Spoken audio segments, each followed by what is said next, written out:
നമ്മുടെ സിറാലിയോണി ഇപ്പോൾ ഓറഞ്ചിന്റെ സീസണാണ്. കുറച്ച് ഓറഞ്ച് വാങ്ങാമെന്ന് കരുതി ഇറങ്ങിയതാണ്. നാട്ടിലെ മൂസമ്പിക്കാണ് ഇവർ ഓറഞ്ച് എന്ന് പറയുന്നത്. ഇപ്പോഴാണ് ഒരു ചങ്ങാതി പറഞ്ഞത് തൊട്ടപ്പുറത്തെ ബീച്ചിൽ ഒരു ബോട്ട് വന്നിട്ടുണ്ട്, ഫ്രഷ് മീൻ വേണമെങ്കിൽ പെട്ടെന്ന് വരാം. ഡെയിലി മത്തി തിന്നും അടുത്ത ഞാൻ നേരെ ബീച്ചിലേക്ക്. നമ്മുടെ വീട്ടിൽ ഫിഷ് കൊണ്ടുവരുന്ന ചേച്ചിയാണെങ്കിൽ ഡെയിലി മത്തിയായിട്ട് വരും. നിറച്ച് ഫിഷ് ആണെന്ന് തോന്നുന്നത്. ഒരു ചേട്ടൻ കണ്ടോ കൊട്ട നിറച്ച് മീൻ. അങ്ങനെ മീൻ വാങ്ങാൻ വേണ്ടി ചെന്ന് നോക്കിയ ഞാൻ കണ്ട കാഴ്ച. ഇതിനും മാത്രം മത്തി ഇതെവിടെ കിടക്കുന്നുണ്ടേ.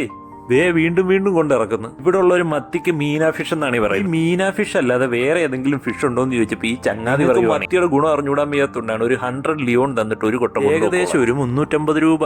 അങ്ങനെ മീൻ വാങ്ങാനുള്ള മോഹം ഉപേക്ഷിച്ച് നേരെ ഓറഞ്ച് വിൽക്കുന്നിടത്തോട്ട്. ഇത് മൂസമ്പിയാണ് കേട്ടോ. തൊലിയൊക്കെ ചെത്തി സുന്ദര കുട്ടപ്പനാക്കി വെച്ചിരിക്കുക.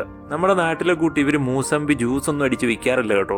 കാരണം മറ്റൊന്നുമല്ല, ജ്യൂസ് ഒക്കെ അടിക്കുമ്പോഴത്തേനും അതിന്റെ വില കൂടും. ഇവിടെയുള്ള സാധാരണക്കാർക്ക് അത് താങ്ങാനൊക്കെ. നമ്മുടെ നാട്ടിൽ ഏകദേശം ഒരു 10 രൂപ കൊടുത്തു കഴിഞ്ഞാൽ ഇതുപോലൊരു മൂസമ്പി ചെത്തി മിനിക്ക് ഇങ്ങനെ അടപ്പ് പോലെ ഒരു കട്ടും ചെയ്ത് ഇങ്ങനത്തെ റോഡിലൂടെ നടന്നു വരുന്നവരൊക്കെ ഇതൊരെണ്ണം വാങ്ങും, നേരെ അടപ്പ് തുറക്കും, ഞെക്കി പിഴിഞ്ഞ് മാക്സിമം ജ്യൂസും കുടിച്ചിട്ട് തോടും കളഞ്ഞിട്ട് ഒരു പോക്ക്. അങ്ങനെ ഞാൻ ഈ അടപ്പുള്ള മൂസമ്പി ഒരു 1/4 ഡസനും തൊലിയോട് കൂടിയ മൂസമ്പി 1 ഡസനും വാങ്ങി.